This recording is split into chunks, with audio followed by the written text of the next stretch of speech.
എല്ലാവർക്കും നമസ്കാരം. നമ്മുടെ ഫണ്ടമെന്റൽസ് ഓഫ് ഇലക്ട്രിക് സർക്യൂട്ട്സ് എന്ന് പറഞ്ഞിട്ടുള്ള സബ്ജക്റ്റിലെ ഒന്നാമത്തെ മൊഡ്യൂളിലെ മൂന്നാമത്തെ ക്ലാസ്സിലേക്ക് എല്ലാവർക്കും സ്വാഗതം. കഴിഞ്ഞ 2 ക്ലാസ്സുകളിലായിട്ട് നമ്മൾ സർക്യൂട്ട്സിൻ്റെ പ്രധാനപ്പെട്ട ബേസിക് കാര്യങ്ങൾ, ബേസിക് ടേംസുകളും നെറ്റ്വർക്ക് ടെർമിനോളജീസ് ഒക്കെ ആയിരുന്നു നമ്മൾ നോക്കിയത്, അല്ലേ? അപ്പം ഇന്ന് നമുക്ക് പഠിക്കാനുള്ളത് ഓംസ് ലോയും അതുപോലെ ബേസിക് ഇലക്ട്രിക്കൽ ക്വാണ്ടിറ്റീസുമാണ് നമുക്കിന്ന് പഠിക്കേണ്ടത്.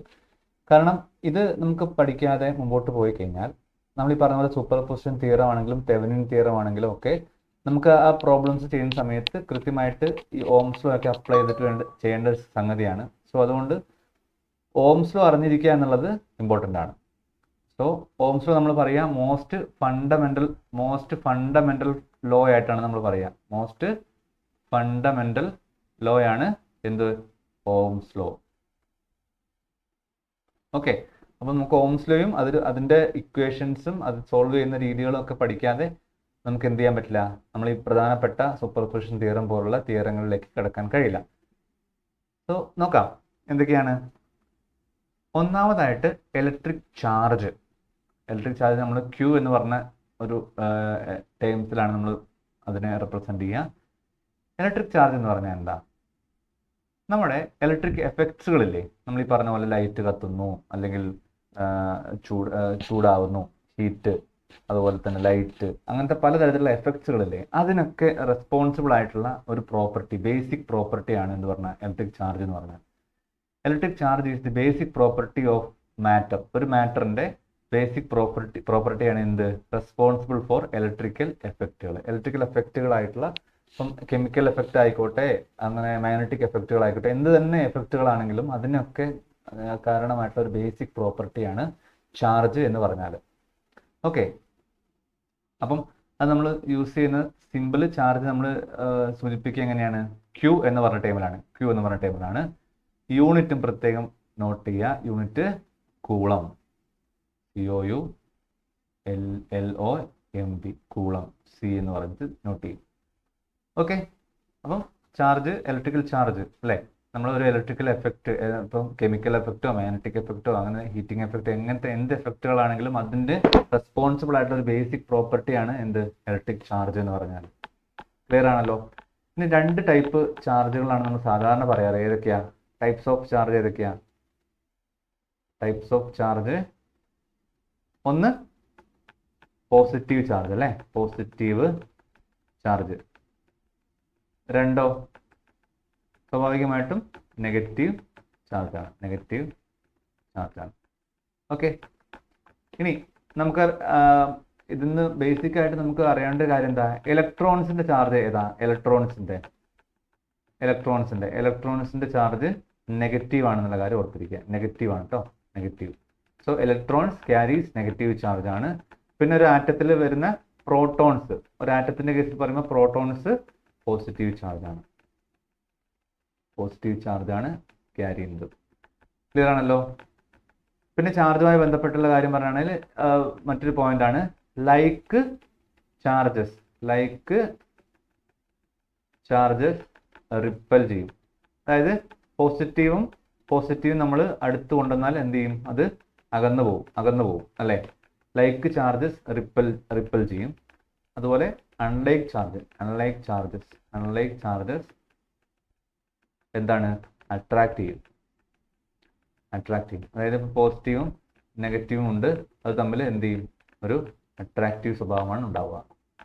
ക്ലിയർ ആണല്ലോ? അപ്പം അത്രയും കാര്യങ്ങളൊന്നും ഓർത്തിരിക്കുക. ഇനി ചാർജ് കണ്ടുപിടിക്കാനായിട്ട് നമ്മൾ ഉപയോഗിക്കുന്ന ഒരു ഇക്വേഷനും കൂടി ഉണ്ട്. Charge Q = I × T. Okay, ഇവിടെ Q എന്ന് പറഞ്ഞാൽ നമ്മൾ പറഞ്ഞ ചാർജ് തന്നെയാണ്, ചാർജാണ്. അത് Q എന്ന് പറഞ്ഞാൽ നമ്മൾ റെപ്രസെന്റ് ചെയ്യുന്നു. അത് കൂളം എന്ന് പറഞ്ഞ യൂണിറ്റ് ആണ് നമ്മൾ ഉപയോഗിക്കുന്നത് അല്ലേ. I എന്ന് പറഞ്ഞാൽ ഇവിടെ കറണ്ടാണ്. നമ്മൾ ആംബിയറിലാണ് കറണ്ടിന്റെ യൂണിറ്റ് പറയാം.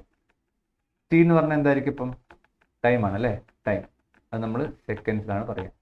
സോ ഇവിടെ നമ്മൾ ഉദ്ദേശിക്കുന്ന ഇത്രേ ഉള്ളൂ. അതായത് ഒരു നിശ്ചിത സമയത്ത് ഒഴുകുന്ന കറണ്ട് ഉണ്ടാക്കുന്ന എഫക്റ്റ് ആണ് ചാർജ് എന്ന് പറഞ്ഞാൽ. ഒരു നിശ്ചിത സമയത്ത് ഏതെങ്കിലും ഒരു മാറ്റർ, അല്ലെങ്കിൽ ഇപ്പം ഒരു കണ്ടക്ടർ ആണെങ്കിൽ ഒരു കണ്ടക്ടർ, അല്ലെങ്കിൽ എന്താണെങ്കിലും ഒരു മാറ്ററിലൂടെ ഒരു നിശ്ചിത സമയത്ത് കറണ്ട് ഒഴുകുമ്പോൾ ഉണ്ടാവുന്ന ആ ഒരു എഫക്റ്റ് ആണ് എന്ത് പറഞ്ഞാൽ ചാർജ്, ഇലക്ട്രിക് ചാർജ് എന്ന് പറഞ്ഞാൽ. ക്ലിയർ ആണല്ലോ. ഒരു എക്സാമ്പിൾ നോക്കിക്കഴിഞ്ഞാൽ നമുക്കിവിടെ ഒരു 2 ആംപിയർ എക്സാമ്പിൾ, ഒരു ക്വസ്റ്റ്യൻ പോലെ എഴുതാം. 2 ആംപിയർ കറണ്ട് ഉണ്ട്, 10 സെക്കൻഡിൽ ഒഴുകാണ് ചെയ്യുന്നത്. അങ്ങനെയാണെങ്കിൽ ചാർജ് കണ്ടുപിടിക്കാൻ പറഞ്ഞാൽ നിങ്ങൾ എന്ത് ചെയ്യണം? 2 ആംപിയർ കറണ്ട് അല്ലേ, ഐ ഇൻറ്റു ടി അല്ലേ നമ്മുടെ ഇക്വേഷൻ. അപ്പം 2 ഇൻറ്റു 10, അപ്പം എത്രയാണ് ക്യൂ കിട്ടുക? Physical to 20 coulomb. 20 coulomb. Clear ആണല്ലോ. ക്യൂ ഇൻറ്റു ഐ ടി ഓർത്തിരിക്കണേ. സോ ചാർജ്, ഇലക്ട്രിക് ചാർജ് എന്ന് പറഞ്ഞാൽ നമുക്കറിയാം ഇലക്ട്രിക്കൽ എഫക്ട്സ് ഉണ്ടാക്കുന്നത്. മാഗ്നറ്റിക്കോ എന്താണെങ്കിലും, മാഗ്നറ്റിക് അല്ലെങ്കിൽ അതുപോലെ തന്നെ ഹീറ്റിംഗ് എഫക്ട്സ്, കെമിക്കൽ എഫക്ട്സ്, ഇതിനൊക്കെ അടിസ്ഥാനപരമായിട്ടുള്ളൊരു ബേസിക് പ്രോപ്പർട്ടി എന്ന് പറഞ്ഞാൽ ഇലക്ട്രിക് ചാർജ് ആണ്. ഇലക്ട്രോൺസിന് നെഗറ്റീവ് ചാർജും പ്രോട്ടോൺസിന് പോസിറ്റീവ് ചാർജും ആയിരിക്കും. ലൈക്ക് ചാർജുകൾ റിപ്പൽ ചെയ്യും, അൺലൈക്ക് ചാർജുകൾ അട്രാക്ട് ചെയ്യും. അതുപോലെ യൂണിറ്റ് കൂളമാണ് ചാർജിൻ്റെ. ഇലക്ട്രിക് ചാർജിൻ്റെ യൂണിറ്റ് കൂളമാണ്. 2 ടൈപ്പ് ചാർജ് ഉണ്ട്, പോസിറ്റീവ് നെഗറ്റീവ്. ഓക്കെ, ഇക്വേഷനും ഓർത്തിരിക്കുക. Q is equal to I into T. Clear ആണല്ലോ. ഇനി നമ്മൾ ഇലക്ട്രിക് കറണ്ട് എന്താണെന്ന് നോക്കാം. ഇലക്ട്രിക് കറണ്ട് എന്താണ്? Electric current, so electric current പറയുന്നത് എന്താണ്? Electric current is the rate of flow of electric charge through a conductor. ഒരു കണ്ടക്ടറിലൂടെ ഒഴുകുന്ന ചാർജുകളുടെ റേറ്റ്, ചാർജിനുകളുടെ റേറ്റ്, അതായത് I is equal to Q by T. ഇതാണ് എന്ത്? ഇലക്ട്രിക് കറണ്ട് എന്ന് പറഞ്ഞാൽ. Electric current. Okay, electric current is the rate of flow of electric charge through a conductor. ഒരു നിശ്ചിത സമയത്ത് ഒരു കണ്ടക്ടറിലൂടെ ഒഴുകുന്ന ചാർജ്, അതാണ് ഇലക്ട്രിക് കറണ്ട് എന്ന് പറഞ്ഞാൽ. അതിന് നമ്മൾ വേറൊരു ടൈമിലും പറയും, electric current is the flow of electrons. Flow of electrons through a conductor. ഇങ്ങനെ നമ്മൾ എന്ത് പറയും? ഇലക്ട്രിക് കറണ്ടിനെ പറയാറുണ്ട്. ഓക്കെ, സോ ഇതിന്റെ യൂണിറ്റ് പ്രത്യേകം നോട്ട് ചെയ്യുക. യൂണിറ്റ് എന്താണ്? ആംപിയർ ആണ്. ആംപിയർ ആണ് കറണ്ടിന്റെ, ഇലക്ട്രിക് കറണ്ടിന്റെ യൂണിറ്റ്. ഫോർമുല നമുക്കറിയാം, I is equal to Q by T ആണ്. Q എന്ന് പറഞ്ഞാൽ ഇവിടെ ചാർജ് ആണ്, അത് കൂളമിലാണ് നമ്മൾ റെപ്രസെന്റ് ചെയ്യുക, അതായത് യൂണിറ്റ് പറയുക. പിന്നെ T എന്ന് പറഞ്ഞാൽ ടൈം ആണ്, time in second. Okay, so നമ്മളൊരു പൈപ്പ് കൺസിഡർ, ഒരു പൈപ്പ് കൺസിഡർ ചെയ്യുകയാണെന്നുണ്ടെങ്കിൽ ആ പൈപ്പിലൂടെ വെള്ളം ഉണ്ടല്ലേ, വെള്ളം ഒഴുകുന്നുണ്ടെങ്കിൽ ആ ഒഴുകുന്ന ആ വെള്ളം, അതാണ് നമ്മൾ ഉദ്ദേശിക്കുന്നത്. എന്താണ്? പൈപ്പ് നമ്മൾ വയറായിട്ട് എടുക്കുക, നമ്മളെ കറണ്ട് ഇതിലൂടെ ഒഴുകുന്ന വെള്ളമായിട്ട് എടുക്കുക. അപ്പം അത് അങ്ങനെ കൺസിഡർ ചെയ്താൽ മതി. അതായത് ഇലക്ട്രോൺസുകൾ ഫ്ലോ ചെയ്യുന്നുണ്ട് അല്ലേ. അപ്പം കൂടുതൽ വെള്ളം ഒരു പൈപ്പിലൂടെ കൂടുതൽ വെള്ളം കടന്നു പോകാന്നുണ്ടെങ്കിൽ അതിൻ്റെ അർത്ഥം എന്താ? അവിടെ ഫോർ എക്സാമ്പിൾ പറയാണ്, കൂടുതൽ വെള്ളം പോകാന്ന് മീൻസ് കൂടുതൽ കറണ്ട് കടന്നു പോകുന്നു എന്ന് ഓർത്താൽ മതി.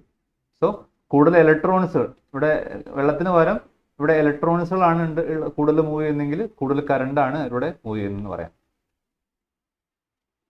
Okay, more electrons flowing means more electric current. കൂടുതൽ ഇലക്ട്രോൺസ് മൂവ് ചെയ്താൽ കൂടുതൽ ഇലക്ട്രിക് കറണ്ട് പാസ്സായി അല്ലെങ്കിൽ പാസ് ചെയ്യുന്നു എന്ന് പറയാം. ഓക്കെ, ഒരു പ്രോബ്ലം എക്സാമ്പിൾ ചെയ്യുകയാണെന്നുണ്ടെങ്കിൽ നമുക്ക് ഒരു 10 കൂളംസ് ചാർജിന് നമ്മൾ 2 സെക്കൻഡ് കൊണ്ട് നമ്മൾ ഒരു വയറിലൂടെ പാസ് ചെയ്യുകയാണെന്നുണ്ടെങ്കിൽ ആ സമയത്തുള്ള കറണ്ട് കണ്ടുപിടിക്കാനാണ് പറയുന്നത്. അങ്ങനെയാണെന്നുണ്ടെങ്കിൽ കറണ്ട് കണ്ടുപിടിക്കാനുള്ള ഇക്വേഷൻ എന്താണ്? I is equal to Q by T ആണ് അല്ലേ. Q നമുക്ക് തന്നിട്ടുണ്ട് 10 കൂളം ബൈ സമയം എത്രയാ? 2. അങ്ങനെയാണെങ്കിൽ എത്ര കിട്ടും? 2 എത്ര കിട്ടും? 10/2 5 ആംപിയർ എന്ന് കിട്ടും. ഓക്കെ, ക്ലിയർ ആണല്ലോ. അപ്പം ഇലക്ട്രിക് കറണ്ടും ഇലക്ട്രിക് ചാർജും കൃത്യമായിട്ട് മനസ്സിലാക്കി വെക്കുക. ഓക്കെ, ഇനി വോൾട്ടേജ് എന്താണ്? വോൾട്ടേജ് എന്ന് പറഞ്ഞാൽ ഇത്രയേ ഉള്ളൂ. Voltage is the electrical pressure that pushes electrons through a conductor. നമ്മളിപ്പം ഒരു കണ്ടക്ടറിലൂടെ ഇലക്ട്രോൺസുകൾ മൂവ് ചെയ്യുന്നു പറഞ്ഞു, അത് വെറുതെ മൂവ് ചെയ്യുമോ? അപ്പം ഇതൊരു കണ്ടക്ടർ ആണ് എന്ന് കണക്കാക്കുക. അപ്പോൾ ഇതിൽ ധാരാളം ഇലക്ട്രോൺസുകൾ ഉണ്ട് അല്ലേ. ഇത് നമ്മൾ വെറുതെ വെക്കുകയാണെന്നുണ്ടെങ്കിൽ എന്ത് സംഭവിക്കില്ല? മൂവ് ചെയ്യില്ല. അപ്പം വെള്ളത്തിൻ്റെ കാര്യം തന്നെ എടുക്കാം. ഇതൊരു പൈപ്പാണ്. ഈ പൈപ്പ് നമ്മൾ ഇങ്ങനെ ചുമ്മാ നിലത്തിട്ടിരിക്കുകയാണ്, യാതൊരു വിധത്തിലുള്ള ഒരു ഒന്നുമില്ല. അപ്പം അതിനുള്ളിൽ വെള്ളം ഇങ്ങനെ കെട്ടിക്കിടക്കുകയാണ്. നമ്മൾ ഏതെങ്കിലും സമയത്ത് നമുക്ക് അതിൻ്റെ ഒരു പൊസിഷൻ ചേഞ്ച് ചെയ്ത് കൊടുത്തു. അപ്പം എന്ത് സംഭവിക്കും? അപ്പം വെള്ളം ഒഴുകാൻ തുടങ്ങും അല്ലേ? വെള്ളം ഒഴുകാൻ തുടങ്ങും. അതായത് ഒരു സൈഡ് നമ്മൾ എന്ത് ചെയ്തു, അതിൻ്റെ ഡിഫറൻസ് ചേഞ്ച് ചെയ്തു. ഒരു സൈഡ് നമ്മളൊന്ന് ഉയർത്തി കൊടുത്തു, ഒരു സൈഡ് നമ്മൾ ഒന്ന് താഴ്ത്തി കൊടുത്തു. അപ്പം എന്ത് സംഭവിച്ചു? അതാണ് പൊട്ടൻഷ്യൽ ഡിഫറൻസ് വന്ന. ഡിഫറൻസ് വരുന്ന സമയത്ത് എന്ത് ചെയ്തു? ഈ വെള്ളം ഒഴുകി അല്ലേ? ഈ പൈപ്പിൽ ഒരു ഡിഫറൻസ് വരുന്ന സമയത്ത് വെള്ളം ഒഴുകി. അതേപോലെ തന്നെയാണ് നമ്മുടെ കണ്ടക്ടർ. ഇതൊരു കണ്ടക്ടർ ആണെങ്കിൽ ആ കണ്ടക്ടറിനുള്ളിൽ ധാരാളം ഇലക്ട്രോൺസുകൾ ഉണ്ട് അല്ലേ? ആ ഇലക്ട്രോൺസുകൾ നമ്മൾ വെറുതെ ഒരു കണ്ടക്ടർ അവിടെ വെച്ചെല്ലാം ഇലക്ട്രോൺസുകൾ മൂവ് ചെയ്യോ? ഇല്ല. നമ്മൾ അതിന് അക്രോസ് ഒരു വോൾട്ടേജ് അപ്ലൈ ചെയ്യാണ്. വോൾട്ടേജ് അപ്ലൈ ചെയ്യുന്ന സമയത്ത് എന്ത് സംഭവിക്കും? ഇതിലൂടെയുള്ള ഇലക്ട്രോൺസുകൾ എന്താണ് വേഗത്തിൽ മൂവ് ചെയ്യാൻ തുടങ്ങും. അതാണ് കറണ്ട് ഫ്ലോ എന്ന് നമ്മൾ പറയാം. ഓക്കെ, കറണ്ട് ഫ്ലോ ചെയ്യാൻ തുടങ്ങും. സോ വോൾട്ടേജ് എന്ന് പറഞ്ഞാൽ ഒരു ഇലക്ട്രിക്കൽ പ്രഷറാണ്. ഇവിടെ അപ്ലൈ ചെയ്യുന്ന ഒരു പ്രഷറാണ്. ആ പ്രഷർ എന്ത് ചെയ്യുക? ഇലക്ട്രോൺസിനെ പുഷ് ചെയ്യാന്ന് പറയാം. ഇപ്പം നമ്മൾ ഒരു സ്വിച്ച് ഉണ്ട്, ഇവിടെ ഒരു സ്വിച്ച് ഉണ്ട്. ആ സ്വിച്ചിൽ നിന്ന് നമ്മൾ ഒരു ലൈറ്റ് ബൾബ് കണക്ട് ചെയ്തിട്ടുണ്ട്. സോ ഈ സ്വിച്ച് ഓഫ് ആയിരിക്കുന്ന സമയത്ത് ഈ കണ്ടക്ടറിൽ ധാരാളം ഇലക്ട്രോൺസ് ഉണ്ട്. അതെന്ത് ചെയ്യുന്നില്ല? ആക്റ്റീവ് അല്ല. അതവിടെ ചുമ്മാ കിടക്കുവാണ്. ഓരോ പോയിന്റിലും ധാരാളം ഇലക്ട്രോൺസ് ഉണ്ട് അല്ലേ? ബൾബിലേക്ക് കൊടുത്തിട്ടുണ്ട്, പക്ഷെ എന്ത് ചെയ്യുന്നില്ല? കിടക്കുന്നില്ല. വൺസ് നമ്മൾ ഈ സ്വിച്ച് ഒന്ന് ഓൺ ചെയ്യുന്ന സമയത്ത് അല്ലെങ്കിൽ ക്ലോസ് ചെയ്യുന്ന സമയത്ത്, സ്വിച്ച് ക്ലോസ് ചെയ്യുന്ന സമയത്ത് എന്ത് സംഭവിക്കും? അവിടെ നമ്മൾ കൊടുക്കുന്ന ഒരു ഫോഴ്സ് ആണ് അല്ലെങ്കിൽ ഒരു പുഷാണ്. എന്തിനെ? ഈ കണ്ടക്ടറിലൂടെയുള്ള ഇലക്ട്രോൺസുകളൊക്കെ എന്ത് ചെയ്യുക? മൂവ് ചെയ്യാൻ. ആ മൂവ് ചെയ്യുന്ന വഴിയാണ് എന്ത് ചെയ്യുന്നത്? ബൾബിലേക്ക് നമുക്ക് ഈ ഇലക്ട്രോൺ ഫ്ലോ ഉണ്ടാവുകയും അവിടെ ബൾബ് പ്രകാശിക്കുകയും ചെയ്യുന്നത്. ഓക്കെ, ഡ്രിഫ്റ്റ് വെലോസിറ്റി എന്ന് പറഞ്ഞിട്ടൊരു ഒരു ടേമും കൂടിയും അതിൻ്റെ ഭാഗമായിട്ട് നമുക്ക് പഠിക്കാനുണ്ട്. കാരണം നമ്മളെ ഈ ഒരു വയറിൻ്റെ ഒരു ഭാഗത്ത് മാത്രമായിരിക്കില്ല ഇലക്ട്രോൺസുകൾ ഇങ്ങനെ കൂടി നിൽക്കുക. അതിൻ്റെ ഓരോ ഭാഗത്തും ഇലക്ട്രോൺസുകൾ ധാരാളം ഉണ്ടായിരിക്കും. അപ്പം നമ്മൾ ഈ സ്വിച്ച് ഇടുന്ന ആ ടൈമിൽ തന്നെ ഇവിടെ ലൈറ്റ് കത്തണമെന്നുണ്ടെങ്കിൽ അത് എന്ത് ചെയ്യണം? അതിൻ്റെ കാരണം എന്താ? ഈ എൻഡ് പോയിന്റ് വരെ ഇലക്ട്രോൺസുകൾ ധാരാളം ഉണ്ട് അല്ലേ? അതായത് നമ്മൾ ബൾബിലേക്ക് കൊടുത്ത എൻഡ് പോയിന്റിൽ ധാരാളം ഇലക്ട്രോൺസുകൾ ഉണ്ട്. അപ്പോൾ സ്വിച്ച് ഇട്ട ആ സ്പ്ലിറ്റ് സെക്കൻഡിൽ എന്ത് ചെയ്തു? അത് ഡ്രിഫ്റ്റ് ചെയ്തിട്ട് ബൾബിലേക്ക് പോയി. ആ സെക്കൻഡിൽ തന്നെ ഡ്രിഫ്റ്റ് ചെയ്ത് നേരെ പോയി. നമുക്കത് ഡ്രിഫ്റ്റ് വെലോസിറ്റി എന്ന് പറഞ്ഞിട്ട് ഡീപ്പായിട്ട് പഠിക്കാനില്ല, ഞാൻ ജസ്റ്റ് മനസ്സിലാക്കി വെക്കാം. അതാണ് സംഭവിച്ചത്. അതാണ് വോൾട്ടേജ്. അപ്പോൾ വോൾട്ടേജ് എന്താണെന്ന് മനസ്സിലായല്ലോ. ഇനി വോൾട്ടേജിന്റെ യൂണിറ്റ് നമ്മൾ യൂണിറ്റ് പറയുമ്പോൾ സമയത്ത് വോൾട്ടേജ് വോൾട്ട് എന്ന് പറഞ്ഞ യൂണിറ്റ് ആണ് നമ്മൾ പറയാം. വോൾട്ടേജിന്റെ യൂണിറ്റ് വോൾട്ട് ആണ് കേട്ടോ. ഇത് മെഷറിംഗ് ഇൻസ്ട്രുമെന്റ്സും കൂടി ഒന്ന് പരിചയപ്പെടാം. മെഷറിംഗ് ഇൻസ്ട്രുമെന്റ് എന്താണ്? Volt meter. വോൾട്ടേജ് മെഷർ ചെയ്യുന്നത് വോൾട്ട് മീറ്റർ ഉപയോഗിച്ചിട്ടാണ്. ഓക്കെ, ക്ലിയർ ആണല്ലോ. അതുപോലെ കറണ്ട് മെഷർ ചെയ്യുന്നത് ഒന്ന് ഓർത്തിരിക്കണേ, അമ്മീറ്റർ ആണേ. അമ്മീറ്റർ ഉപയോഗിച്ചിട്ടാണ് കറണ്ട് മെഷർ ചെയ്യുക. വോൾട്ടേജ് മെഷർ ചെയ്യുന്നത് വോൾട്ട് മീറ്റർ ഉപയോഗിച്ചിട്ടാണ്. ക്ലിയർ ആണെന്ന് വിശ്വസിക്കുന്നു. ഓക്കെ അല്ലേ?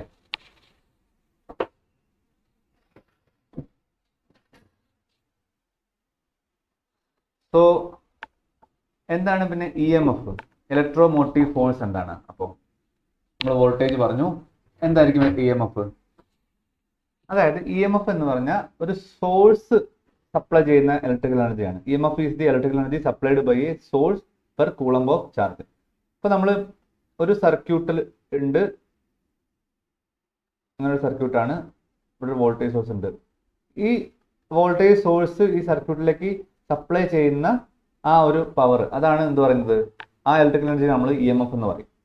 സോ ഈ EMF പ്രൊഡ്യൂസ് ചെയ്യുന്ന അല്ലെങ്കിൽ ഈ സോഴ്സ് പ്രൊഡ്യൂസ് ചെയ്യുന്ന EMF നമ്മൾ ഓരോ എലമെന്റ്സിന്റെ ടേംസിൽ നോക്കുമ്പം അവിടെ ഉണ്ടാവുന്നത് അതാണ് വോൾട്ടേജ് എന്ന് പറഞ്ഞാൽ. അപ്പോൾ ഇവിടെ നമ്മൾ പറഞ്ഞു വോൾട്ടേജിന്റെ കാര്യത്തിൽ നമ്മൾ പറഞ്ഞത് എന്താ?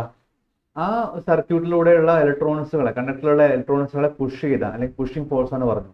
അപ്പം ഈ EMF അല്ലെങ്കിൽ അഥവാ നമ്മുടെ ഒരു വോൾട്ടേജ് സോഴ്സ് അല്ലെങ്കിൽ ഒരു സോഴ്സ് നമ്മൾ സപ്ലൈ ചെയ്യുന്ന EMF അല്ലെങ്കിൽ ഇലക്ട്രിക്കൽ എനർജി, അത് കാരണമായിട്ട് അത് ഫ്ലോ ചെയ്തിട്ട് നമുക്ക് ഏത് എലമെന്റ്സിന് അക്രോസ് ആണോ അത് ആക്ട് ചെയ്യുന്നത് അതിനെ നമ്മൾ വോൾട്ടേജ് എന്ന് പറയും. അത്രേ ഉള്ളൂ. അപ്പോൾ ഇവിടെ നമുക്കൊരു വോൾട്ടേജ് ഡ്രോപ്പ് ഉണ്ടാവും. ഈ കറണ്ട് ഇവിടെ ബൾബിൻ്റെ അടുത്ത് നമുക്കിവിടെ ഒരു വോൾട്ടേജ് ഡ്രോപ്പ് ഉണ്ടാവും. ആ വോൾട്ടേജ് ഡ്രോപ്പ് ആണ് ഇവിടെ ലൈറ്റ് ആയിട്ട് നമുക്ക് കിട്ടുന്നത്. അതാണ് ഉദ്ദേശിക്കുന്നത്. ഓക്കെ, അപ്പം EMF അഥവാ ഇലക്ട്രോമോട്ടീവ് ഫോഴ്സിന്റെ സിമ്പൽ E ആണെന്നും അതിന്റെ യൂണിറ്റ് വോൾട്ട് തന്നെയാണ്, വോൾട്ടേജിന്റെ യൂണിറ്റ് തന്നെയാണ് പറയുന്നത്. ഓക്കെ, EMFും വോൾട്ടേജും തമ്മിലുള്ള വ്യത്യാസം ഒന്ന് നോക്കാം. എന്താണ്? EMF ഒരു സോഴ്സ് വഴി പ്രൊഡ്യൂസ് ചെയ്യുന്നതാണ്, എന്നാൽ വോൾട്ടേജ് ഏതെങ്കിലും എലമെന്റിന് അക്രോസ് നമുക്ക് കിട്ടുന്നതാണ്, അല്ലെ? അവിടെ ഒരു എലമെന്റിന്റെ അക്രോസ് ആണ് നമുക്ക് എന്ത് ചെയ്യാൻ പറ്റുന്നത്, വോൾട്ടേജ് നമുക്ക് മെഷർ ചെയ്യാൻ പറ്റുന്നത്. പക്ഷേ EMF ഒരു സോഴ്സിൽ നിന്നും കിട്ടുന്ന ഇലക്ട്രിക്കൽ എനർജിയാണ്. ഇനി EMF ആണ് കറണ്ടിന് കാരണമാവുന്നത്, കറണ്ട് ഒഴുകുന്നതാണ് കാരണമാവുന്നത്. ഇനി വോൾട്ടേജ് എന്താണ്? കറണ്ടിന്റെ എഫക്റ്റ് ആണ് വോൾട്ടേജ് എന്ന് പറഞ്ഞാൽ, അല്ലെ? ആ കറണ്ട് അതിലൂടെ ഫ്ലോ ചെയ്തിട്ട് ഒരു എലമെന്റിന്റെ അവിടെ പോയി ആ എലമെന്റിന് എന്താണോ ഉപയോഗിച്ചത്, എലമെന്റ് ഇപ്പൊ ഹീറ്റ് ആയിട്ടാണോ ലൈറ്റ് ആയിട്ടാണോ അങ്ങനെ പലതരത്തിലുള്ള ഉപയോഗം ഉണ്ടാവും. അപ്പൊ അതിനനുസരിച്ചാണ് ഈ വോൾട്ടേജ് അവിടെ നമുക്ക് കൺസിഡർ ചെയ്യാം. അപ്പം എഫക്റ്റ് ഓഫ് കറണ്ട് ആണ് ഇവിടെ. കറണ്ടിന് കാരണമാവുന്നത് EMF ആണ്, പക്ഷെ ഇവിടെ കറണ്ടിന്റെ എഫക്റ്റ് ആണ് വോൾട്ടേജ്. പിന്നെ exist even with open circuit. ഇപ്പൊ നമുക്കിപ്പം ഈ ഒരു സർക്യൂട്ടിൽ നമ്മൾ സ്വിച്ച് ഉണ്ട്, ഇവിടെ ഒരു റെസിസ്റ്റൻസ് കൊടുത്തു, ഇവിടെ ബൾബ് ഉണ്ട്, ഇങ്ങനെ കൊടുത്തു. ഇത് ഓപ്പൺ ആണെങ്കിലും ഓപ്പൺ സർക്യൂട്ട് ആണെങ്കിലും നമുക്ക് ഇവിടെ എന്തുണ്ട്, EMF ഉണ്ട്. കാരണം ഇതൊരു വോൾട്ടേജ് സോഴ്സ് ആണ്, സോഴ്സിൽ എപ്പോഴും എന്തുണ്ടായിരിക്കും, EMF ഉണ്ടായിരിക്കും. അതിന് ക്ലോസ്ഡ് ആണോ ഓപ്പൺ ആണോ എന്ന് നോക്കിയിട്ടല്ല അത് പറയുന്നത്. അപ്പം ഓപ്പൺ സർക്യൂട്ട് ആണെങ്കിലും EMF ഉണ്ടായിരിക്കും, പക്ഷെ എന്താണ്, ഈ വോൾട്ടേജ് ഉണ്ടായിരിക്കില്ല, അല്ലെ? വോൾട്ടേജ് എന്ന് പറഞ്ഞാൽ ഒരു കമ്പോണന്റ് അക്രോസ് നമ്മൾ മെഷർ ചെയ്യുന്നതാണ്. സോ ഓപ്പൺ സർക്യൂട്ട് ആണെങ്കിൽ അവിടെ വോൾട്ടേജ് 0 ആയിരിക്കും. ഓക്കെ, വോൾട്ടേജ് 0 ആയിരിക്കും. പിന്നെ മെഷേർഡ് ഇൻ വോൾട്ട്, ഇതും വോൾട്ടിലാണ് നമ്മൾ മെഷർ ചെയ്യുന്നത്. അതാണ് രണ്ടും തമ്മിലുള്ള കമ്പാരിസൺ. ക്ലിയർ ആണല്ലോ?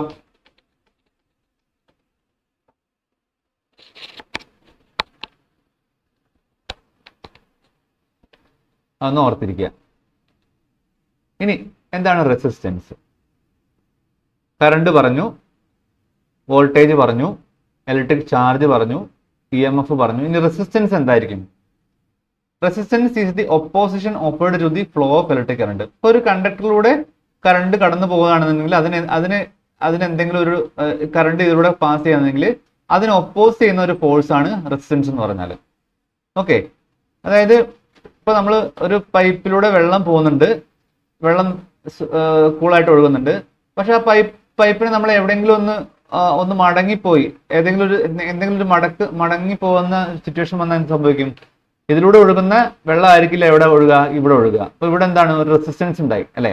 ആ ഒരു കൺസെപ്റ്റ് തന്നെയാണ് നമ്മളിവിടെ മനസ്സിലാക്കേണ്ടത്. ആ കറണ്ടിന്റെ ഫ്ലോ, ഇലക്ട്രിക് കറണ്ടിന്റെ ഫ്ലോയിനെ ഒപ്പോസ് ചെയ്യുന്ന ഒരു ഫോഴ്സ് ആണ് എന്ത് പറഞ്ഞാൽ റെസിസ്റ്റൻസ് എന്ന് പറഞ്ഞാൽ. അങ്ങനെ ഒന്ന് മനസ്സിലാക്കി വെക്കുക. റെസിസ്റ്റൻസിന്റെ യൂണിറ്റ് ഓം ആണ്. ഓം ആണ്, അഥവാ സിമ്പിൾ ഇങ്ങനെ, ഈ ഓം എന്ന് പറഞ്ഞ യൂണിറ്റ് ആണ് നമ്മൾ റെസിസ്റ്റൻസ് പറയാം. ഓക്കെ, നമ്മൾ മെഷർ ചെയ്യുന്നത് ഓം മീറ്റർ എന്ന് പറഞ്ഞിട്ടുള്ള ഓം മീറ്ററോ മൾട്ടിമീറ്ററോ ഒക്കെ ഉപയോഗിച്ചിട്ടാണ് നമ്മൾ എന്ത് ചെയ്യുക, റെസിസ്റ്റൻസിനെ മെഷർ ചെയ്യുക. ഓർത്തിരിക്കുക കേട്ടോ.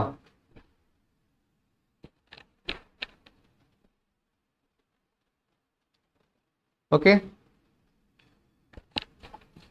അപ്പം ഒന്ന് മനസ്സിലാക്കാനായിട്ട് പറയുകയാണെന്നുണ്ടെങ്കിൽ ഒരു 100 ഓം റെസിസ്റ്റർ ഉണ്ട് നമ്മുടെ അടുത്ത്. അതുപോലെ 10 ഓം റെസിസ്റ്റർ ഉണ്ട്, 2 റെസിസ്റ്ററുകളുണ്ട്. അങ്ങനെയാണെന്നുണ്ടെങ്കിൽ ഈ 100 ഓം റെസിസ്റ്ററിലൂടെ കറണ്ട് വളരെ കുറവായിരിക്കും. അതെ, 100 ഓം റെസിസ്റ്ററിലൂടെ ഒഴുകുന്ന കറണ്ട് ഒരു 10 ആംപിയർ ആണെങ്കിൽ നമ്മളെ 10 ഓം റെസിസ്റ്ററിലൂടെ ഒഴുകുന്ന കറണ്ട് ഏകദേശം എത്ര ഉണ്ടാവും? ഒരു 100 ആംപിയർ ഒക്കെ ഉണ്ടാവും. അത് ആ ഒരു ഐഡിയ മനസ്സിലാവാൻ വേണ്ടി പറയുന്നതാണ്. 100 ഓം റെസിസ്റ്റൻസിന് അത്രയും റെസിസ്റ്റൻസ് വന്നു, അപ്പം കറണ്ട് എന്തായി, കുറഞ്ഞു. അവിടെ റെസിസ്റ്റൻസ് കുറഞ്ഞ് 10 ഓം ആയി കഴിഞ്ഞാൽ അവിടെ എന്താവും, കറണ്ടിന് ഫ്ലോ ചെയ്യാനുള്ള വഴി കുറച്ചുകൂടി എളുപ്പമാണ്. അപ്പം 100 ആംപിയറോളം കറണ്ട് അതിലൂടെ കടന്നു പോകും. അത് ആ ഒരു കൺസെപ്റ്റ് ഒന്ന് മനസ്സിലാക്കി വെക്കുക. ഓക്കെ, അപ്പോൾ റെസിസ്റ്റൻസ് എന്താണെന്ന് മനസ്സിലായി. ഇനി റെസിസ്റ്റൻസിനെ ബാധിക്കുന്ന ഘടകങ്ങൾ എന്തൊക്കെയായിരിക്കും? നമുക്കൊരു കണ്ടക്ടർ ഉണ്ട്, ഇതൊരു കണ്ടക്ടറാണ്. അങ്ങനെയാണെങ്കിൽ ഇതിന്റെ റെസിസ്റ്റൻസിനെ ബാധിക്കുന്ന ഘടകങ്ങൾ എന്തൊക്കെയാണെന്ന് വെച്ചാൽ ലെങ്ത്, അതായത് ഇതിന്റെ ലെങ്ത്, ഈ ഒരു കണ്ടക്ടറിന്റെ ലെങ്ത് ഒരു ഫാക്ടറാണ് റെസിസ്റ്റൻസിനെ ബാധിക്കുന്നത്. പിന്നെന്താ ഏരിയ, അതായത് ഏരിയ എന്ന് പറഞ്ഞാൽ ഇതിന്റെ ക്രോസ് സെക്ഷന്റെ ഏരിയ ആണ് ഏരിയ എന്ന് പറഞ്ഞാൽ ഏരിയ ഓഫ് ക്രോസ് സെക്ഷൻ. പിന്നെ മെറ്റീരിയൽ, നമ്മളിപ്പോൾ ഏത് മെറ്റീരിയൽ ആണോ ഉദ്ദേശിക്കുന്നത്, കോപ്പർ ആണോ അല്ലെങ്കിൽ അലുമിനിയം ആണോ അല്ലെങ്കിൽ ഇരുമ്പാണോ എന്നനുസരിച്ചാണ് മെറ്റീരിയൽ ഉദ്ദേശിക്കുന്നത്. പിന്നെ ടെമ്പറേച്ചർ, നമ്മളിവിടെ ടെമ്പറേച്ചർ ടോട്ടൽ ടെമ്പറേച്ചറും കൂടി എന്ത് ചെയ്യുന്നുണ്ട്, ഇതിനെ കൺസിഡർ ചെയ്യുന്നുണ്ട്. അങ്ങനെ നോക്കുമ്പോൾ ഓവറോൾ നോക്കുമ്പോൾ ആർ ഡയറക്ട്ലി പ്രൊപ്പോർഷണൽ ടു എന്താണ്, ലെങ്ത് ഡിവൈഡഡ് ബൈ ഏരിയ ആണ്. അതായത് ലെങ്ത് കൂടുതലാണെങ്കിൽ ലെങ്ത് കൂടുന്നതനുസരിച്ച് റെസിസ്റ്റൻസ് കൂടുതലായിരിക്കും. ഇനി ഏരിയ ക്രോസ് സെക്ഷൻ കൂടുന്നതനുസരിച്ച് റെസിസ്റ്റൻസ് കുറയും. അപ്പോൾ നമുക്ക് മാറ്റി എഴുതി കഴിഞ്ഞാൽ ആർ ഡയറക്ട്ലി പ്രൊപ്പോർഷണൽ ടു എല്ലും R inversely proportional to 1/a ആയിരിക്കും. ഇങ്ങനെയാണ് നമ്മൾ പറയുക. ഇത് നമുക്ക് ഡീറ്റെയിൽ ആയിട്ട് പിന്നീട് നോക്കുന്നുണ്ട്, മനസ്സിലാക്കി വെച്ചാൽ മതി. പിന്നെ ഇവിടെ ഒരു റോ എന്ന് പറഞ്ഞ ഒരു ഗ്രീക്ക് സിമ്പിൾ ഉണ്ട്, അത് നമ്മൾ റെസിസ്റ്റിവിറ്റി എന്നാണ്, സ്പെസിഫിക് റെസിസ്റ്റിവിറ്റി ആണ്. റോ എന്ന് പറഞ്ഞാൽ റെസിസ്റ്റിവിറ്റി ആണ്. R is equal to rho L/A. Okay, അപ്പം ലെങ്ത്തും ഏരിയ, മെറ്റീരിയൽ, ടെമ്പറേച്ചർ ഒക്കെ നമ്മൾ എന്തിനെ സ്വാധീനിക്കുന്നുണ്ട്, റെസിസ്റ്റൻസിനെ സ്വാധീനിക്കുന്നുണ്ട്. ഒരു കണ്ടക്ടറിന്റെ റെസിസ്റ്റൻസിനെ സ്വാധീനിക്കുന്നുണ്ട്. ഓക്കെ, ക്ലിയർ ആണല്ലോ. ഇനി എന്താണ് ഇലക്ട്രിക് പവർ? ഇലക്ട്രിക്കൽ പവർ എന്താണ്? ഇലക്ട്രിക്കൽ പവർ എന്ന് പറയുന്നത് എന്താ, rate at which electrical energy is converted or consumed. ഇപ്പൊ നമുക്കറിയാം, നമ്മളൊരു വോൾട്ടേജ് നമ്മൾ കൊടുത്തു.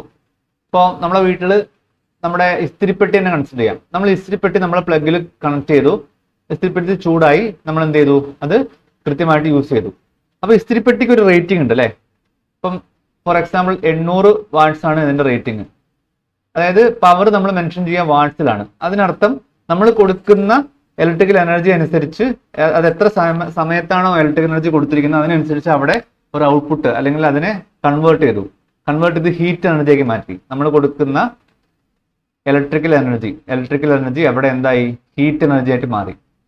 സോ അതാണ് പറയുന്നത്, പവർ എന്ന് പറഞ്ഞാൽ ഇലക്ട്രിക്കൽ എനർജിനെ ഒരു നിശ്ചിത സമയത്ത് കൺവേർട്ട് ചെയ്യുകയോ കൺസ്യൂം ചെയ്യുകയോ ചെയ്യുന്നതിനെ, അതിനെയാണ് പറയുന്നത് എന്ത്, ഇലക്ട്രിക്കൽ പവർ എന്ന് പറയുന്നത്. ഓക്കെ, നമ്മൾ പി എന്ന് പറഞ്ഞ സിമ്പിൾ കൊണ്ടാണ് യൂസ് ചെയ്യുക. പി എന്ന് പറഞ്ഞാൽ അതുപോലെ യൂണിറ്റ് കൂടി ഒന്ന് നോട്ട് ചെയ്യുക. യൂണിറ്റ് വാട്ടാണ് യൂണിറ്റ്. ഓക്കെ, ഇതിന്റെ ഫോർമുല ഒന്ന് ശ്രദ്ധിക്കണം. ഫോർമുല എന്ന് പറഞ്ഞാൽ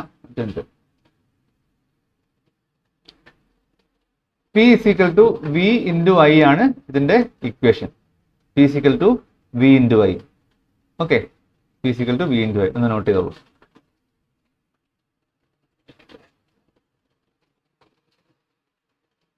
ഒരു എക്സാമ്പിൾ ചോദ്യം നമുക്ക് ചെയ്തു നോക്കാം.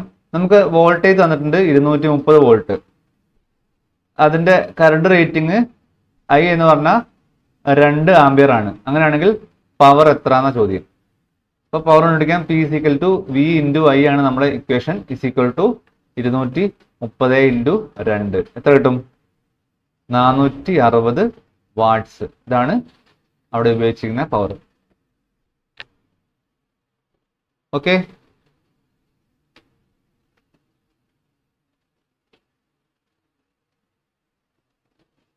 ക്ലിയർ ആണല്ലോ. ഇനി ഇലക്ട്രിക്കൽ എനർജി എന്തായിരിക്കും? പവർ പറഞ്ഞു, എനർജി എന്താണ്? Electrical energy is the total electrical work done over time. നമ്മൾ ഇത് ഇലക്ട്രിക്കൽ എനർജി നമ്മൾ മെഷർ ചെയ്യുക ഒരു നിശ്ചിത സമയത്തേക്കാണ്. ഇപ്പൊ നമ്മൾ ഉദാഹരണം പറയുകയാണെങ്കിൽ നമ്മളെ വീട്ടില് നമ്മൾ കറണ്ട് ബില്ല് വരുന്ന എപ്പോഴാണ്? 2 മാസം കൂടുമ്പോഴാണ് അല്ലേ.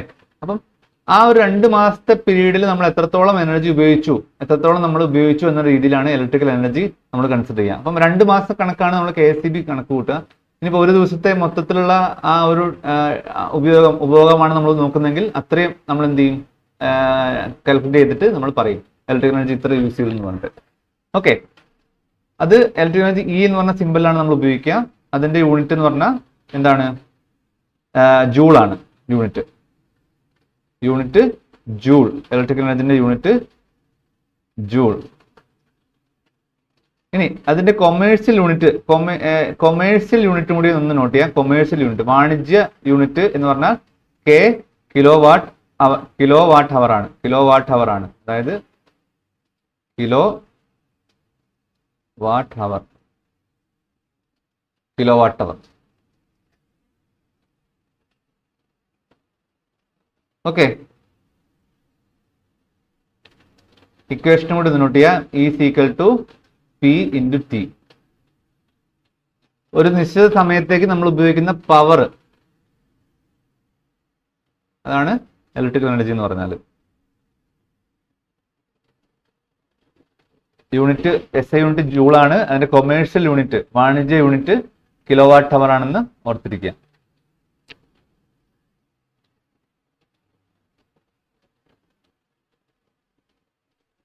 ഓക്കെ,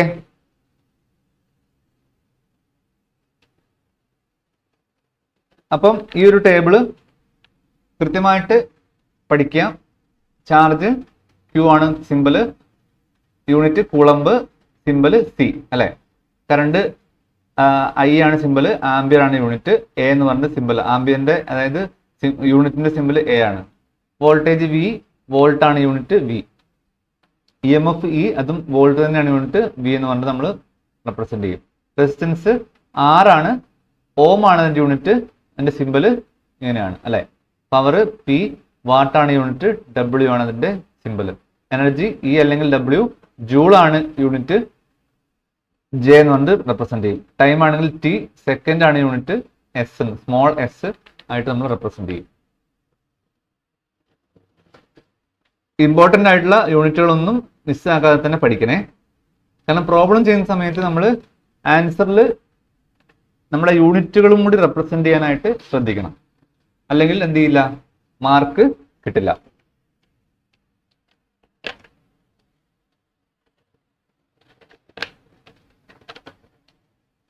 ഓക്കെ, ക്ലിയർ ആണല്ലോ.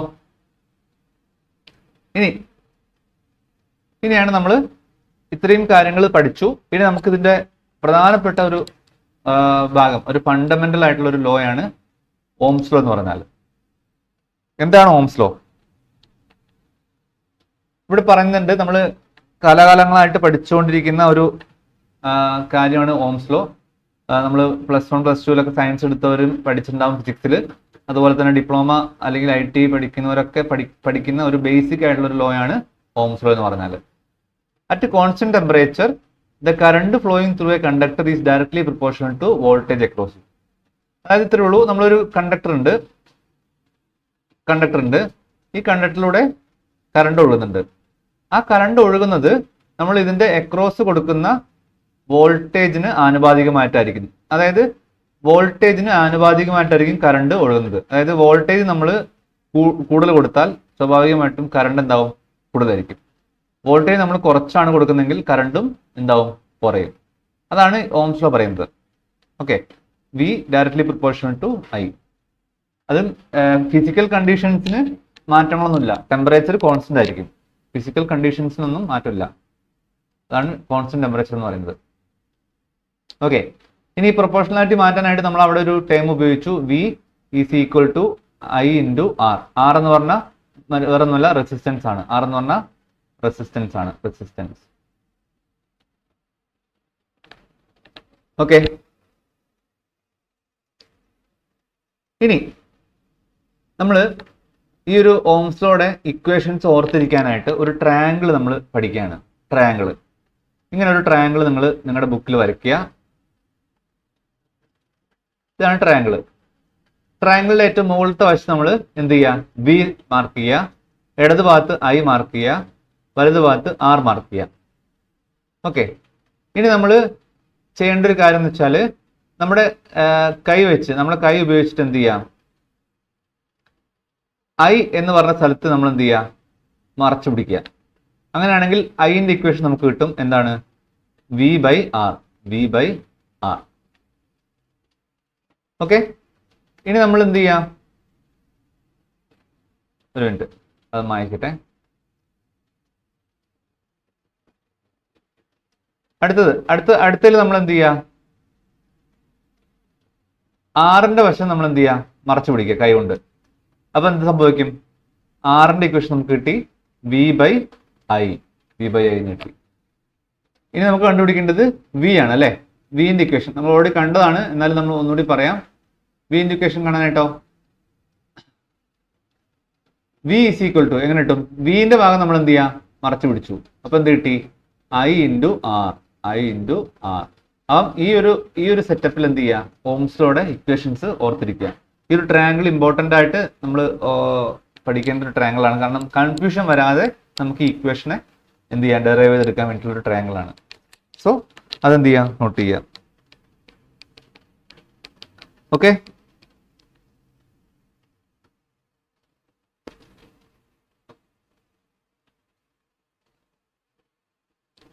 ക്ലിയർ ആണല്ലോ. അപ്പം കറണ്ട് കണ്ടുപിടിക്കാൻ വി ബൈ ആർ, റെസിസ്റ്റൻസ് കണ്ടുപിടിക്കാൻ വി ബൈ ഐ, വോൾട്ടേജ് കണ്ടുപിടിക്കാൻ ഐ ഇൻറ്റു ആർ. ഇനി നമുക്ക് ഓംസ് ലോ ശരിക്കും എന്താണെന്നുള്ളതൊന്ന് മനസ്സിലാക്കാം അല്ലേ. ഇപ്പം നമ്മൾ ഒരു റെസിസ്റ്റൻസ് വാല്യൂ എടുക്കുക. റെസിസ്റ്റൻസിന്റെ വാല്യൂ ഒരു 10 ഓം ആണ്. നമുക്ക് വോൾട്ടേജ് തന്നിട്ടുണ്ട്. എത്രയാണ്? 20 വോൾട്ട്. അങ്ങനെയാണെങ്കിൽ കറണ്ട് എങ്ങനെയാ വരിക? കറണ്ട് ഇസ് ഈക്വൽ ടു നമുക്കറിയാം ഐ അല്ലെ, I is equal to V by R ആണ്. സോ സ്വാഭാവികമായിട്ടും വി എത്രയാ? 20 ആണ്. By 10 is equal to 2 ampere ആണ്. ക്ലിയർ ആണല്ലോ. ഇനി നമ്മൾ എന്ത് ചെയ്യാണ്? വോൾട്ടേജ് കൂട്ടുകയാണ്. വോൾട്ടേജ് ഇൻക്രീസ് ചെയ്തു. Increased to 40 volt. 40 വോൾട്ടേക്ക് നമ്മൾ എന്ത് ചെയ്തു? 20 വോൾട്ടിന്റെ വോൾട്ടേജ് 40 വോൾട്ടേക്ക് ചേഞ്ച് ചെയ്തു. അപ്പൊ എങ്ങനെ കറണ്ട് വരിക? Current is equal to 40/20. എത്ര വരും? 4 ആംപിയർ. ക്ലിയർ ആയോ? അതായത് 20 വോൾട്ട് ഉണ്ടായത് നമ്മൾ 40 വോൾട്ട് ആക്കിയപ്പം കറണ്ട് കിട്ടിയത് എത്രയാ? 4. അതായത് നേരത്തെ കിട്ടിയ 2 ആംപിയറിന്റെ ഇരട്ടി കിട്ടി 4 അല്ലേ. സോ ഇവിടെ നിന്ന് നമുക്ക് എന്താ മനസ്സിലാവുന്നേ?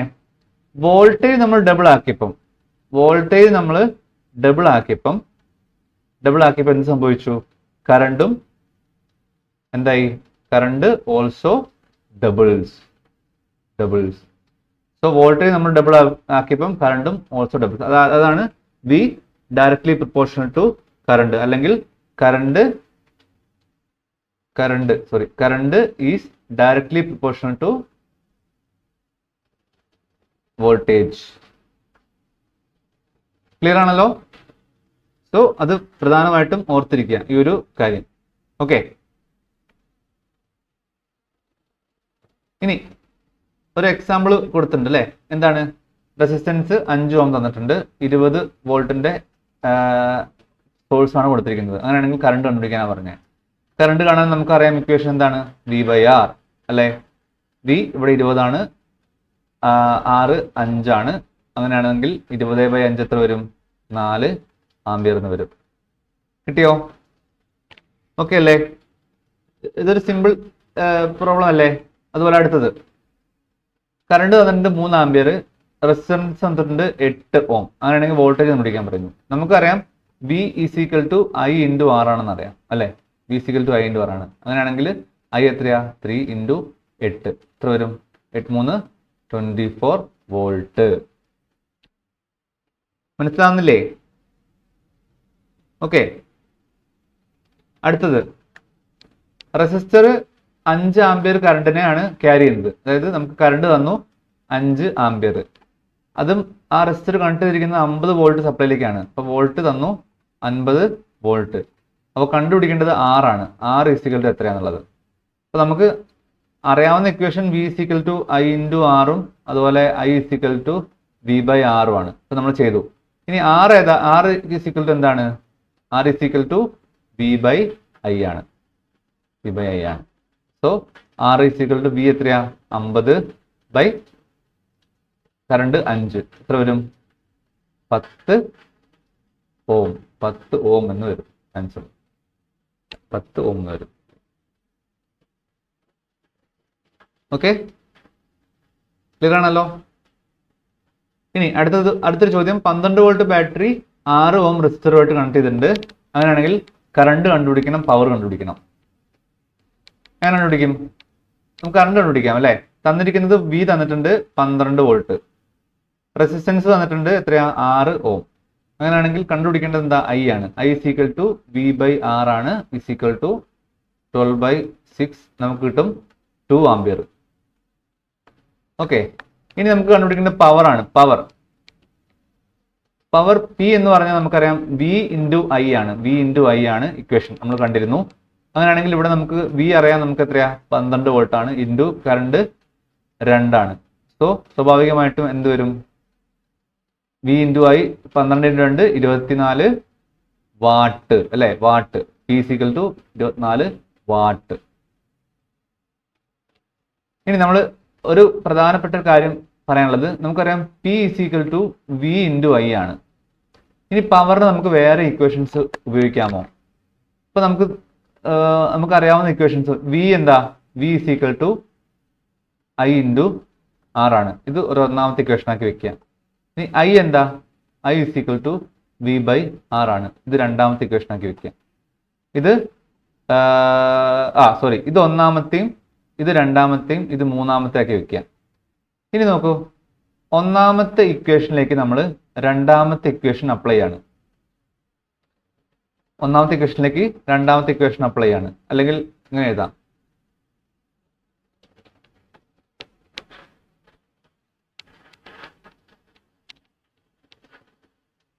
ആഡ് രണ്ടാമത്തെ ഇക്വേഷൻ ടു ഒന്നാമത്തെ ഇക്വേഷൻ. അങ്ങനെയാണെങ്കിൽ പി എന്താവും? ഇവിടെ വിക്ക് പകരം നമ്മൾ ഐ ഇൻറ്റു ആർ കൊടുക്കും. ഐ ഇൻറ്റു ആർ ഇൻറ്റു ഇവിടെയുള്ള ഐ തന്നെ, ഐ എന്ത് വരും? 2 ഐ ചേരുന്ന സമയത്ത് ഐ സ്ക്വയർ ആർ എന്ന് വരും അല്ലേ? അപ്പോൾ പിക്ക് മറ്റൊരു ഇക്വേഷൻ കിട്ടി, P equal to I square R. ഇനി അതുപോലെ നമ്മൾ പിന്നെ വേറൊരു ഇക്വേഷൻ, അതായത് ഉദാഹരണത്തിന് മൂന്നാമത്തെ ഇക്വേഷൻ അല്ലെ, ആഡ് മൂന്നാമത്തെ ഇക്വേഷൻ ടു ഒന്നാമത്തെ ഇക്വേഷനിൽ കൊടുത്താൽ പി എന്ത് വരും? വി അവിടെ ഉണ്ട്, അതിന് വരെ നമ്മൾ വി ബൈ ആർ എന്ന് കൊടുക്കും. ബൈ എന്ത് വരും? വിയും ചേർന്നാൽ വി സ്ക്വയർ ആയി R. P equal to V square by R. അപ്പം പവറിന്റെ 3 ഇക്വേഷൻസ് ആണ്. ഒന്ന് P equal to V into I, അടുത്തത് P equal to I square R, അടുത്തത് P equal to V square by R. ഇത് പ്രത്യേകം നോട്ട് ചെയ്യുക. പ്രോബ്ലംസിലൊക്കെ പല തിരിച്ചു മറിച്ചൊക്കെ പ്രോബ്ലംസ് ചോദിക്കുമ്പോൾ നമുക്ക് എന്ത് ചെയ്യണം? അത് കിട്ടണം. ക്ലിയർ ആണല്ലോ? ഓക്കെ. ഇനി എഫക്ട്സ് ഓഫ് ചേഞ്ചിങ് വോൾട്ടേജ്. ഇപ്പൊ നമ്മൾ പറഞ്ഞു ഒരു റെസിസ്റ്റൻസിന്റെ വാല്യൂ 10 ഓം എന്നെടുത്തു അല്ലെ? അങ്ങനെയാണെങ്കിൽ വോൾട്ടേജും കറണ്ടും എങ്ങനെയായിരിക്കും? നമ്മൾ വോൾട്ടേജിൽ 10 വോൾട്ട് കൊടുത്താൽ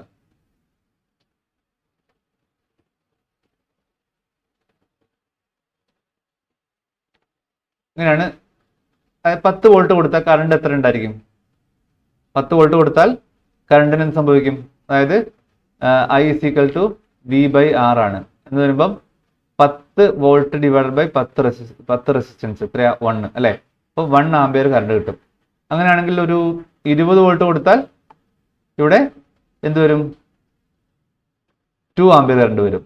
30 കൊടുത്താൽ 3 ആംപിയർ കറണ്ട് വരും. 40 കൊടുത്താലോ 4 ആംപിയർ കറണ്ട് വരും. സോ അതിന് മനസ്സിലാവുന്നത് എന്താ? വോൾട്ടേജ് ഇൻക്രീസസ്, സ്വാഭാവികമായിട്ടും കറണ്ടും ഇൻക്രീസസ്. അതാണ് വോൾട്ടേജ് ചേഞ്ച് ചെയ്താലുള്ള കറണ്ടിന്റെ എഫക്റ്റ്. ഇനി അടുത്തത് റെസിസ്റ്റൻസ് ചേഞ്ച് ചെയ്താലുള്ള കറണ്ടിന്റെ എഫക്റ്റ് കൂടി നമുക്കൊന്ന് പരിശോധിക്കാം. Effect of changing resistance. നമുക്ക് വോൾട്ടേജ് നമ്മളൊരു 20 വോൾട്ട് ആക്കി സെറ്റ് ചെയ്തു. ഇനി റെസിസ്റ്റൻസും കറണ്ടും തമ്മിലുള്ള ആ ഒരു ചേഞ്ച് നോക്കാം. Resistance, current.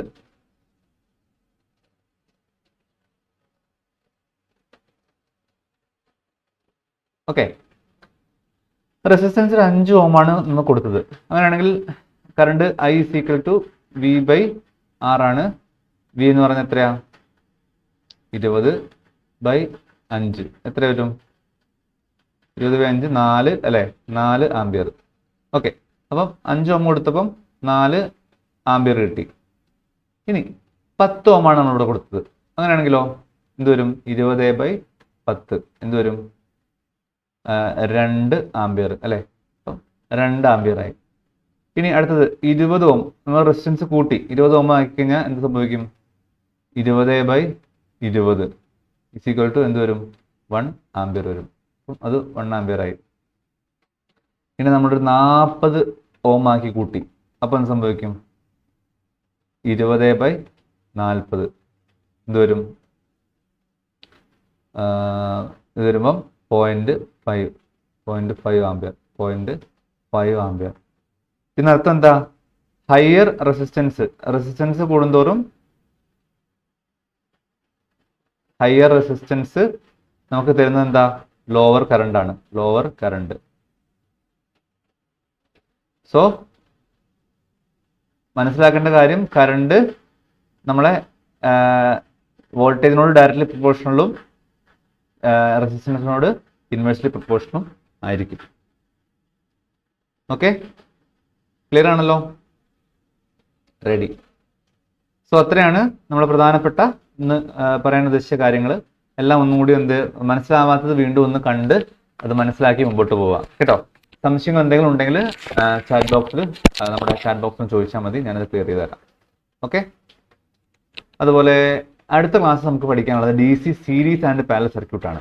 ഇതാണ് ഒരു ബേസിക് ആയിട്ടുള്ളൊരു കാര്യങ്ങളാണ്. സീരീസ് ആയിട്ട് വരുമ്പോഴും പാരലൽ ആയിട്ട് വരുമ്പോഴും എങ്ങനെയാണ് സോൾവ് ചെയ്യുക എന്നുള്ളത്. അതറിയാതെ നമുക്ക് സൂപ്പർ പൊസിഷൻ തിയറം പോലത്തെ അല്ലെങ്കിൽ തെവനിൻ തിയറം പോലത്തെ വലിയ പ്രോബ്ലംസ് ഒക്കെ ചെയ്യുമ്പോൾ നമുക്ക് സംശയം വരും. സോ ഇത് നമ്മൾ ക്ലിയർ ചെയ്ത് പോയാൽ നമുക്ക് എന്ത് ചെയ്യാം? അത്തരത്തിലുള്ള വലിയ പ്രോബ്ലംസ് ഒക്കെ നമുക്ക് ഈസി ആയിട്ട് ചെയ്യാൻ പറ്റും. ഓക്കെ, അപ്പം അടുത്ത ക്ലാസ്സിലേക്ക് വീണ്ടും കാണാം. Thank you.